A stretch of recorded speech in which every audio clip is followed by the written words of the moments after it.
If you're a manager wanting to accelerate your leadership skills, focusing on your communication is the number one thing I would recommend that you do. Management is about working with people and therefore being able to communicate effectively and clearly and connect with them can make an enormous difference. The challenge I think many managers face is the pressure to know the answers. That if somehow they'll get found out if they admit they don't know the answer, even if they don't. And as a consequence, the knock-on effect that has into their communication style is they tend to be in tell mode more often than in being able to facilitate great two-way conversations. The best leaders I know are ones who are effective communicators, who are comfortable doing the five conversations that I'm just about to share with you. And by comfortable, it isn't that it just comes naturally, it's they've worked at it, so they feel really confident to be able to communicate the right way most of the time. Nobody gets it perfect all of the time, but more often than not, they have communication impact. My name is Helen Bryant. I am a coach and a trainer. I focus on management and leadership skills, and I'm on a mission to help managers everywhere learn the skills to thrive in their role, lead better, and create a better workplace for all. So the challenge we face as managers and leaders is that we learnt our communication skills as children. And in fact, if you've ever interacted with children, they ask so many questions, they're so curious, they're so willing to just put themselves out there and find things out. And then something happens as we grow older that we ask less and less questions and feel the pressure to know the answer more and more. Now, for a manager and leader, if we think we know the answer, we almost definitely don't know the whole answer.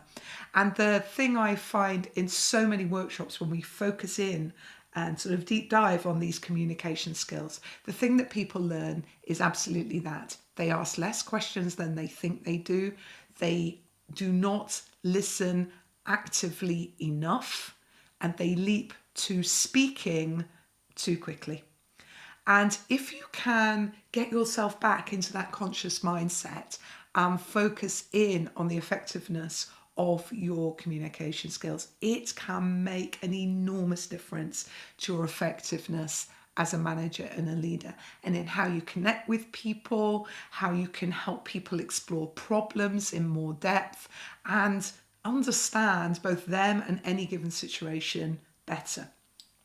So these 5 conversations are ones that allow you to practice those skills, get back into that conscious mindset. Because if you nail these 5 conversations as a manager and leader, and they are consistently at their best, you automatically will have more influence, you'll understand situations more, and you'll engage with whoever you're talking to so much more effectively. The absolute essence of leadership. So what are the 5 conversations that I'm always encouraging managers and leaders to focus on and nail? Well, the first one is the listening conversation. It is a conversation where you try not to talk very much at all, that you really think about and focus in on just listening. Now, it sounds so easy to do, but what you will find when you're practicing listening, what we would say actively, is how often you don't. So there are different levels of listening. There's the kind of, at the lowest level, there's I'm not listening to you. And anybody who's got their phone to hand and it buzzes and they're just immediately thinking who's on there. Maybe you're on a virtual meeting and you're perhaps doing your emails on the side. We know everybody's done that at some time. But the brain is not set up to listen well and do something else, to multitask in that way. It just doesn't work. It involves a lot more focus than that. If you were kind of going up that level, there's the kind of pretend to listen, the nodding. By this point, we're normally thinking we know what the answer is. We know what we already think about this situation. So we close our thinking down, our listening down, and we start to think about ourselves and what our own thoughts are. The next level up is probably listening selectively. And I think anyone with expertise can fall into this trap really easily. You know, we listen for the bit that we want in the conversation to guide it where we want to take.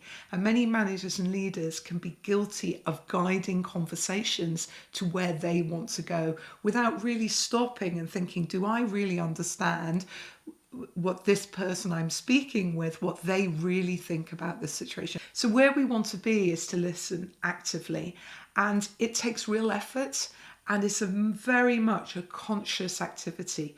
But you'll find the more you practice listening, it's like any other fitness activity, you start to strengthen those muscles, and you can maintain concentration listening to somebody for a much longer period of time. But if you don't practice it, you're normally unaware that you've slid down that ladder of listening, and are perhaps listening selectively or not even listening at all. Practice it. It is such a great technique to help you understand how effective a listener you are. The second conversation I would recommend any manager and leader to do is the curious conversation. So this is starting with a really open mindset that you may not know the answer to whatever this topic is, that there may be a perspective that you have not considered. And the way to really make this work is to ask brilliant questions, open questions, the ones that start how, what, where, why, or tell me about, that open up information, and then use the power of a summary and a closed question, the ones that get the answer yes or no, to check that you understood something correctly. If you can spend more time in the open questions, finding out more information, and then use a summary and the closed questions to confirm understanding, you will automatically start to learn more about any given situation. Now, again, in my workshops, people really wrestle with this. And when they actually start practicing, what they find is they're actually asking a lot of closed questions. And closed questions can be much more guided. You know, do you think this? Is it that? And what we're doing is restricting what somebody may say. This is a conversation I'd really practice. Get conscious about how good are your questions. Are you really curious? Are you really exploring a topic with the people that you're talking to? Or are you actually guiding it to where you want to go? Okay, so the first two conversations, as you've noticed, really focus on the skills of communication. The next three are all about where you put these skills to have maximum impact as a manager.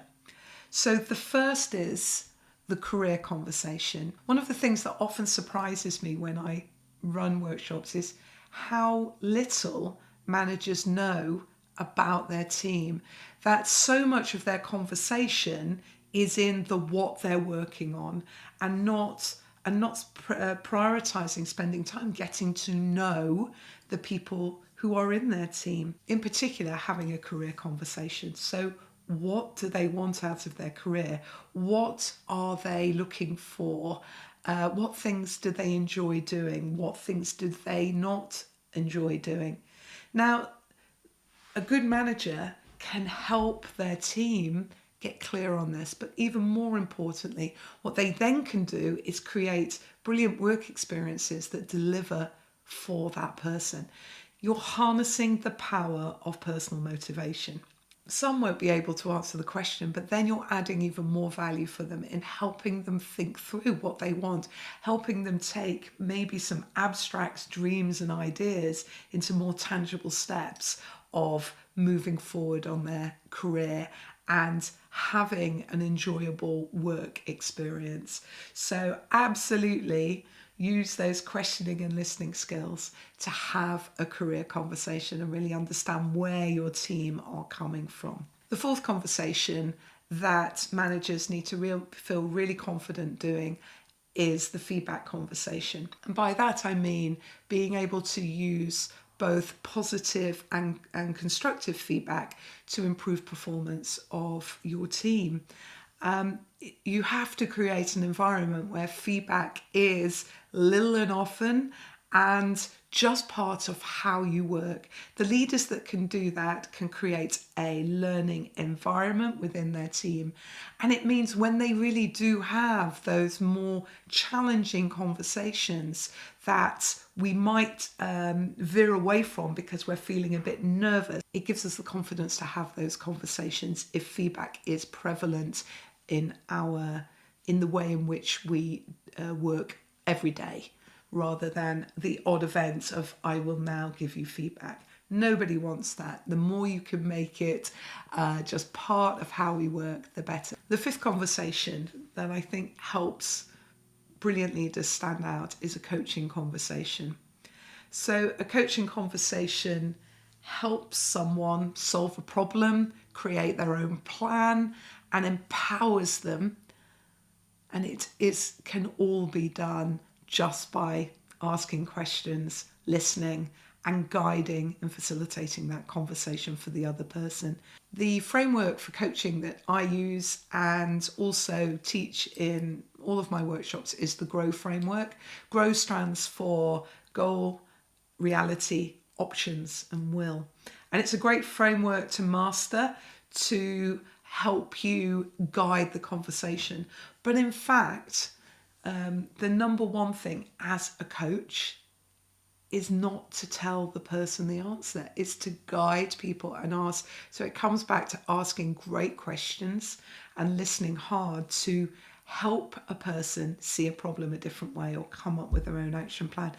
If you can coach someone to come up with their own solution, even if it's not the solution you would have first have thought, the difference is they own it. And ownership gives accountability, and accountability brings great performance, because if someone owns what they're doing, they automatically will put in more effort.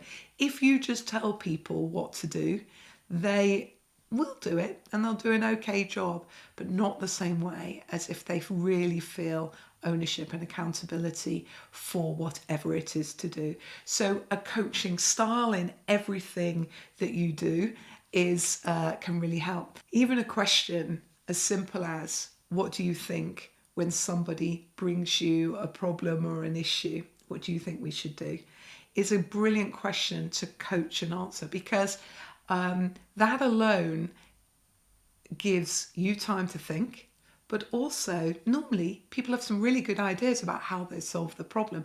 And what you're doing is encouraging accountability within your team, that they don't just give you a problem and you give them the solution, that you are permanently looking for them to come up with their own solutions. So this coaching style of using questions and listening to guide problem solving will massively help you and save you time.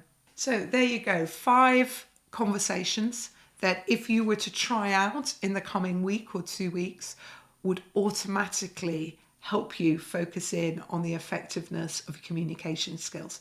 Now, there is one of the other things that I always emphasize when I'm doing these courses, or we focus in on communication skills when we're looking at leadership skills in the round, is there is a really big difference between the theory of knowing what you should do and the actually doing it consistently.